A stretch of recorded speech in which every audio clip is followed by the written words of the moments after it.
ഒരു വാർത്ത കൂടി നമുക്ക് പരിശോധിക്കാം. തിരുവനന്തപുരം നെയ്യാറ്റിൻകര കുന്നത്തുകാലിൽ നീന്തൽക്കുളത്തിൽ വീണു 12-കാരന് ദാരുണാന്ത്യം.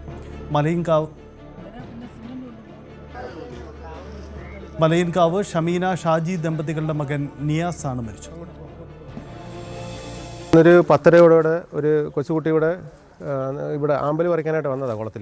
കുളത്തിൽ വന്നിട്ട് അവനും അവൻ്റെ സഹോദരനും ഒരു കൂട്ടുകാരനും കൂടി വന്ന് ഇവിടെ കുളത്തിൽ വന്ന് ഇറങ്ങി അവിടെ വീണു അങ്ങനെ മുങ്ങിക്കടന്നിട്ട് ഒരു 20 മിനിറ്റോളം വെള്ളത്തിലായിരുന്നു. അങ്ങനെ പിന്നെയാണ് ഇവിടെ അടുത്ത് കളിക്കാൻ വന്നിട്ട് കാര്യം പറഞ്ഞ് അങ്ങനെയാണ് രണ്ടാമത് ആൾക്കാർ വന്ന് കൊച്ചിനെ ഇവിടെ എടുത്തപ്പോഴത്തേക്ക് ഏതാണ്ട് കൊച്ചിൻ്റെ ജീവൻ്റെ കാര്യത്തിൽ പ്രശ്നമായിരുന്നു. പിന്നെ ഹോസ്പിറ്റലിൽ ചെന്നപ്പോഴത്തേക്ക് അവർ മരണം സ്ഥിരീകരിക്കുകയും ചെയ്തായിരുന്നു.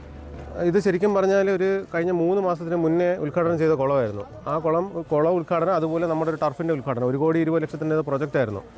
ഇതിനകത്ത് ശരിക്കും ഒരു സേഫ്റ്റി മെഷേഴ്സോ കാര്യങ്ങളോ ഒന്നുമില്ല. ഇവൻ ഒരു കറണ്ട് പോലും ഇല്ല. ഇതിനകത്ത് കറണ്ടില്ല, പ്രോപ്പറായിട്ട് വരാനായിട്ട് ഒരു വണ്ടി കൊണ്ടുവരാനുള്ള വഴി പോലും ഇല്ല. അങ്ങനത്തെ ഒരു സ്ഥലത്താണ് ഇത് ചെയ്തു വെച്ചേക്കുന്നത്. നീന്തൽ കുളമായിട്ടാണ് ഇത് ചെയ്തു വെച്ചേക്കുന്നത്. മൊത്തം പായലും കയറി എല്ലാ അവസ്ഥയിലാണ് കിടക്കുന്നത്. ഒരു ടയർ ട്യൂബ് പോലും ഉള്ളൂ പിള്ളേർക്ക് ഇതിനകത്ത് നീന്തി പഠിക്കാനായിട്ടും. പിന്നെ അതുപോലെ കെയർ ടേക്കറോ കാര്യങ്ങളോ ഒന്നുമില്ല ഇവിടെ. ആ ഒരു അവസ്ഥയിലാണ് ഇത് കിടക്കുന്നത്. ഇതാണ് സാഹചര്യം. എന്തായാലും ഒരു ചെറു കുട്ടിക്കാണ് ദാരുണാന്ത്യം സംഭവിച്ചിരിക്കുന്നത്. അരുൺ മോഹൻ ചേരുന്നു. അരുൺ മോഹൻ, ആ മേഖലയിൽ നിരവധി കുളങ്ങളൊക്കെ ഉള്ള ഒരു സ്ഥലമാണല്ലോ. ഇതെന്താണ് ഇങ്ങനെ സംഭവിച്ചത് എന്നതിൽ എന്തെങ്കിലും വ്യക്തതയുണ്ടോ? അബദ്ധത്തിൽ കാലുവഴുതി വീണതാണോ, അതല്ല നീന്തലറിയാവുന്ന കുട്ടി ഈ പായൽ കുടുങ്ങി മുങ്ങിപ്പോയതാണോ? എന്താണ് സംഭവിച്ചത്? അത് വളരെ ഗൗരവമായ ഒരു വിഷയം തന്നെയാണ് ഈ വിഷയം. കാരണം ഈ 3 മാസത്തിന് മുമ്പാണ് കുന്നത്തേൽ ഗ്രാമപഞ്ചായത്തിലെ ചെറിയുള്ള വാർഡിൽ 1,20,00,000 രൂപയോളം ചെലവഴിച്ച് അവിടെയുള്ള ഒരു കുളം നവീകരിച്ചുകൊണ്ട് ഒരു നീന്തൽ കുളവും ഒപ്പം ഒരു ടർഫും അവിടെ നിർമ്മിക്കുന്നത്. ആ സമയത്ത് തന്നെ അവിടെ ഈ നിർമ്മാണ സമയത്ത് തന്നെ പറയുന്നു കുളത്തിലുള്ള പാറക്കെട്ടുകൾ നീക്കം ചെയ്യണമെന്നും ചെളി നീക്കം ചെയ്യണമെന്നൊക്കെ നാട്ടുകാർ ആവശ്യം ഉന്നയിച്ചിരുന്നെങ്കിലും അന്ന് ഇലക്ഷൻ മുന്നിൽ കണ്ടുകൊണ്ട് ധൃതിയിൽ കാര്യങ്ങൾ തീർക്കുകയായിരുന്നു എന്നതായിരുന്നു നാട്ടുകാരുടെ ആരോപണം. ഈ പറയുന്ന അതിനെ തുടർന്ന് അവിടെ ഈ പായൽ ഒരു നീന്തൽ കുളത്തിൽ തന്നെയാണ് നമ്മൾ ശ്രദ്ധിക്കേണ്ടത്. പായലും ഈ പറയുന്ന ആമ്പൽ തുടങ്ങിയവ വരുമ്പോൾ സ്വാഭാവിക വെള്ളത്തിന്റെ ശുദ്ധി നമുക്ക് വിലയിരുത്താവുന്നതേ ഉള്ളൂ. അവിടെ പായൽ പിടിക്കുന്ന ഒരു സാഹചര്യം ഉണ്ടാകുന്നു.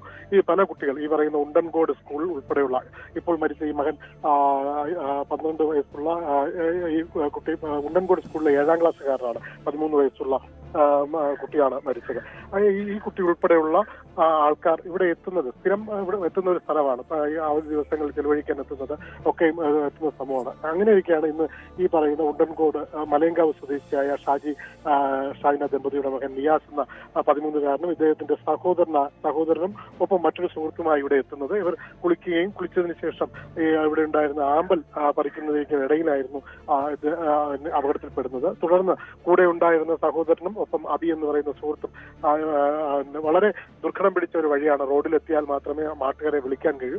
അവരെ വിളിച്ചു. തുടർന്ന് നാട്ടുകാരുടെ സഹായത്തോടുകൂടി കുട്ടിയെ പുറത്തെടുത്തെങ്കിലും അബോധാവസ്ഥയിലായിരുന്നു. തുടർന്ന് കാരക്കുളം മെഡിക്കൽ കോളേജ് എത്തിച്ചായിരുന്നു മരണം സ്ഥിരീകരിക്കുകയായിരുന്നു. നമുക്ക് ഇതിന്റെ കൂടെ വായിക്കേണ്ട ഒരു കാര്യം കൂടെ ഉണ്ട്. ഏതാനും ദിവസങ്ങൾക്ക് മുമ്പ് സമാനമായി 3 കുട്ടികൾ ഇവിടെ വീഴുന്ന ഒരു സാഹചര്യം ഉണ്ടായി. അന്ന് നാട്ടുകാർ അവിടെ പരിസരത്ത് അവിടെ ഈ ഒരു വയലേല പ്രദേശമാണ്. അവിടെ ജോലിയിൽ നിന്നതുകൊണ്ട് സമയോചിതമായി ഇടപെട്ടതിന് കൊണ്ട് 2 കുട്ടികളുടെ ജീവൻ രക്ഷിക്കാൻ കഴിഞ്ഞു എന്നുള്ളതാണ് നമുക്ക് ഇതിനോട് പറയേണ്ടത്. വളരെ ഗൗരവമായ വിഷയമാണ്. എന്തായാലും ഇന്ന് കുന്നത്തേൽ ഗ്രാമപഞ്ചായത്തിലുള്ള അധികൃതർക്ക് താൽക്കാലികമായി ഇപ്പോൾ ഈ പറയുന്ന സ്വിമ്മിംഗ് പൂൾ ഉൾപ്പെടെയുള്ളയിടത്തേക്കുള്ള നിയന്ത്രണം വരുത്തിയിട്ടുണ്ട്. അവിടെ താൽക്കാലികമായി അടച്ചിട്ടുണ്ട് എന്നുള്ളത് ഒഴിച്ചാൽ മറ്റു നടപടികളിലേക്കൊന്നും പോയിട്ടില്ല. എന്തായാലും കുന്നത്തുകാൽ ഗ്രാമപഞ്ചായത്താണ് അവിടെ കായിക പ്രതിഭകളെ വാർത്തെടുക്കുന്നതിന് വേണ്ടിയാണ് നീന്തൽക്കുളം നവീകരിക്കുകയും ഒപ്പം തന്നെ ടർഫൊക്കെ സജ്ജീകരിച്ചത്. പക്ഷേ വേണ്ടത്ര സുരക്ഷ ഒരുക്കാത്തത് ഒരു ദുരന്തത്തിന് വഴിയുണ്ടാക്കി എന്നതാണ് സാഹചര്യം. എന്തായാലും അതിൽ പരിശോധന ആവശ്യമാണ്. അത്തരം പരിശോധന നടക്കട്ടെ. ആ സ്ഥലത്തേക്കൊരു മെച്ചപ്പെട്ട വഴി ഇല്ല എന്ന പ്രശ്നം കൂടി ഈ സംഭവവുമായി ബന്ധപ്പെട്ടെങ്കിലും ചൂണ്ടിക്കാണിക്കപ്പെടുന്നുണ്ട്. എന്തായാലും ഇക്കാര്യത്തിൽ ഒരു പരിഹാരമുണ്ടാവട്ടെ എന്ന് കരുതാം. എന്തായാലും ദാരുണ സംഭവമാണ് നെയ്യാറ്റിൻകരയ്ക്ക് സമീപം കുന്നത്തുകാലിലെ നീന്തൽക്കുളത്തിൽ വീണ് 12-കാരൻ്റെ ദാരുണാന്ത്യം. മലയിൻകാവ് ഷമീന ഷാജി ദമ്പതികളുടെ മകൻ നിയാസാണ് മരണപ്പെട്ടത്. സ്പോട്ട് ലൈവ് പൂർണ്ണമാവുകയാണ്. കൂടുതൽ വാർത്തകൾക്ക് news 18 Keralam YouTube channel subscribe ചെയ്യുക.